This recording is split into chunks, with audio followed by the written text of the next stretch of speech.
Hi everyone, I'm Annalie and welcome to today's video. So lately a lot of you have been telling me how lucky I am to be able to travel the world full time and enjoy the beaches and the sunshine in the winter months. And don't get me wrong, I know how lucky I am. I feel incredibly lucky, but I chose to be this lucky. I'm not rich, I don't earn a lot of money, and I don't have any family or relatives to stay with while I'm traveling.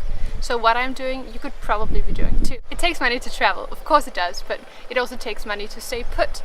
And the way we're traveling, we're really not spending any more out here than we would be back home. So what we had to do was save up a chunk of money for plane tickets, vaccinations and travel insurance. And today I'm going to tell you how we did that.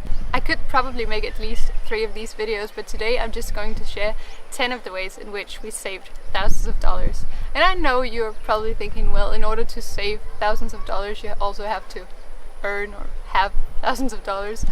And yes, that's completely true. But when I was saving up, I earned a little less than $1,000 every month. University, you know. So there you go, it's doable. Here you go, my top tips on how to save up for whatever you want to save up for. Oh, that's the worst title ever. How I saved thousands of dollars. It's much better. First of all, split your money into 4 accounts. 1 for food, 1 for your fixed expenses, that's water, electricity, gym membership, insurance. 1 for you and 1 for your savings. Decide how much you're allowed to spend on food each month and then set that aside on 1 account. And then set your fixed expenses aside on another account. And then what you're left with is the money you're allowed to spend that month. Take a look at that amount and decide how much you really need and then put away the rest. Many of us tend to spend exactly what we earn, but I hope the following tips can give you the confidence or inspire you in some way to spend a little less and save a little more. Figure out how much you're allowed to spend in 1 week. So when you've set aside the money for food and expenses, what you're left with is essentially pocket money. And I know it's probably not as fun as it was when you were 13 because, well, you weren't spending it on coffee back then, were you? No, probably not. If you're on a tight budget, divide your budget by 4 or 4.5 to be precise, because then you know how much you're allowed to spend in a week. Because chances are that you're not going to buy a sandwich, a latte and a t-shirt when you get off work Monday if you know that you only have like a certain amount to spend that week. You're not spending it all on Monday. Or maybe you are. If you're a devil-may-care person, figure out how much money you're allowed to spend in 1 day. If you spend 3 times that amount on Monday, you don't have any money to spend on Tuesday and Wednesday. Or you can save up the money from Monday and Tuesday and then have a little more to spend on Wednesday. Don't think you have to live off pasta and ketchup. Saving up doesn't have to be a drag, so don't punish yourself by eating foods that are bad for you.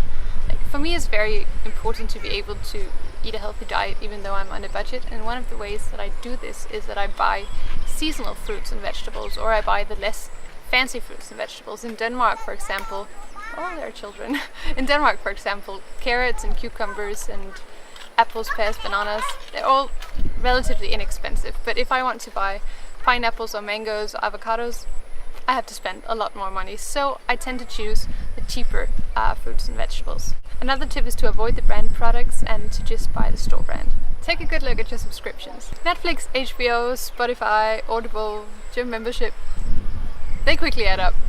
But these are not fixed expenses. You may think that they are, but you don't really have to spend that money. You may think that your gym membership, or Netflix for that matter, is the most important part of your life, and in that case, don't cancel it. Just know that the money you're spending on subscriptions could be going into your savings account.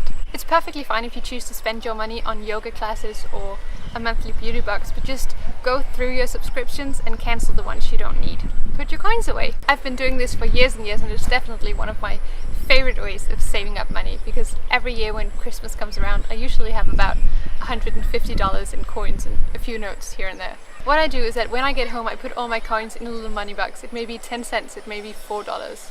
I'm usually able to survive without those coins, and an added bonus is that I don't have to carry them around. There is a but, because in Denmark our largest coin is worth approximately $3, which is a bit much on a tight budget, so I usually just put away the coins that are worth $1 or less. Go shopping for secondhand clothes. You've probably heard this tip a million times before, and I get it, it's just not the same as going to the mall and buying new trend pieces, but give me a minute to explain what I mean. I'm not saying that you should buy your winter boots and all your clothes secondhand. For many of us, that's just not realistic. What I'm saying is that you should make an effort to visit the markets and the secondhand stores in your area regularly. You don't have to be on the hunt for something specific. In fact, it's probably better if you're not.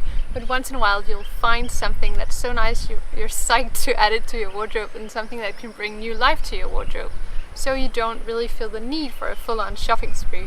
Sometimes it takes $4 to save 50. Invite yourself to a movie night at your house. Okay, this one may seem a little sad, but it's actually one of my favorite things to do, which may not make it less sad, but whatever. Instead of spending your money on movie tickets and the popcorn and soda that goes with it, cut up some carrots, whip up some hummus, light some candles, and crawl up on the couch and watch your favorite movie for the 10th time. Or if you don't want to do that, spend a couple of dollars and rent a movie online. Or go on Netflix if you didn't already cancel your subscription. You can also invite your friends and ask them to bring a snack of their own choice and maybe their HBO password. There's no shame in cutting back.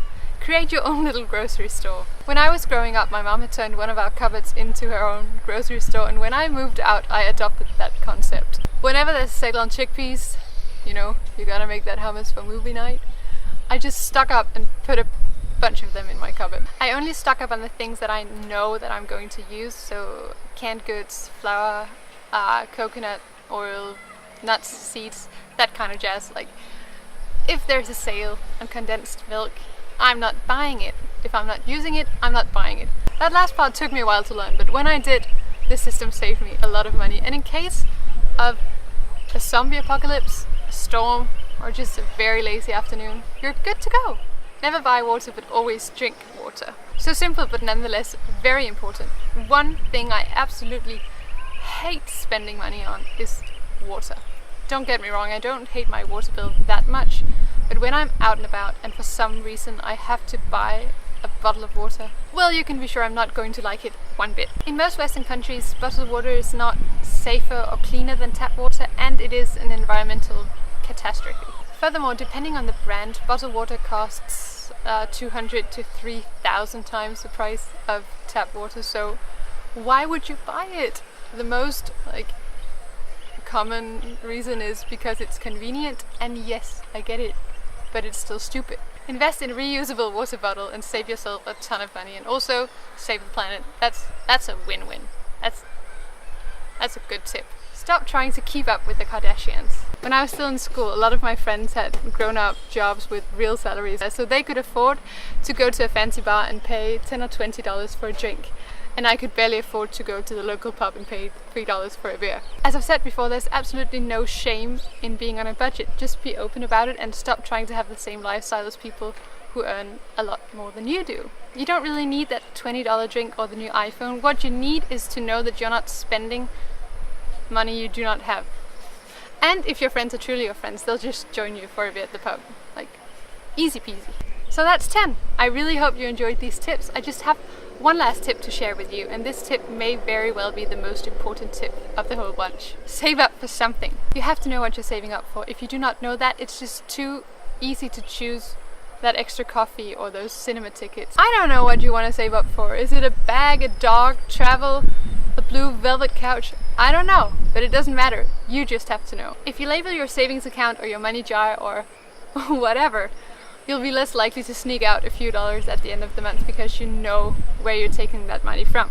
So that's everything for today. Let me know if there's a video you want me to make. Do you want to know how I save money when traveling? Anything, just let me know. Like this video if you did, and comment down below to tell me the #1 thing you do to save money. Please remember to subscribe to my channel, and in that case I will see you in my next video. Bye!